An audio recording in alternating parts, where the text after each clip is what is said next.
তদন্ত করা হোক। কারণ এই আবু সাইদের মৃত্যুর সময় তাকে গুলি করা হয়েছে এবং বলা হচ্ছে যে পুলিশের গুলিতে তিনি মরেছেন। কিন্তু আমরা দেখেছি যে পুলিশ তো রাবার বুলেট ছুঁড়েছে, তাহলে রাবার বুলেটে তো কারো মৃত্যু হওয়ার কথা না। তো পাশে থেকে যদি রাবার বুলেট আপনার গায়ে লাগে তাহলে হাড় ভাঙবে সর্বোচ্চ, মানুষ মারা যাবে না। আমরা বিভিন্ন ভিডিওতে দেখেছি যখন পুলিশ তাকে গুলি করেছে তার শরীর থেকে কোনো রক্তপাত হয়নি। এই আবু সাইদ যখন বসে পড়েছিল তাকে তার বন্ধুরা হাসপাতালে নিতে 3 ঘন্টা দেরি করেছিল।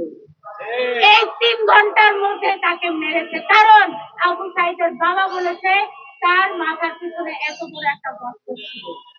পুলিশের রাবার বুলেটে মাথায় এত বড় গর্ত হয়েছে, প্রশ্ন ওঠে না। আবু সাইদের ময়নাতদন্ত তদন্তের একাধিক রিপোর্ট প্রকাশিত হয়েছে পত্রপত্রিকা। আবু সাইদকে এরা নিজেরাই মেরে জুলাই যোদ্ধা হিসেবে, জুলাই শহীদ হিসেবে প্রমাণ করেছে, দেখিয়েছে। যদি সৎ সাহস থাকে আবু সাইদের লাশ আবার উঠান, ময়নাতদন্তের রিপোর্ট 20 কোটি জনগণের সামনে প্রকাশ করবেন।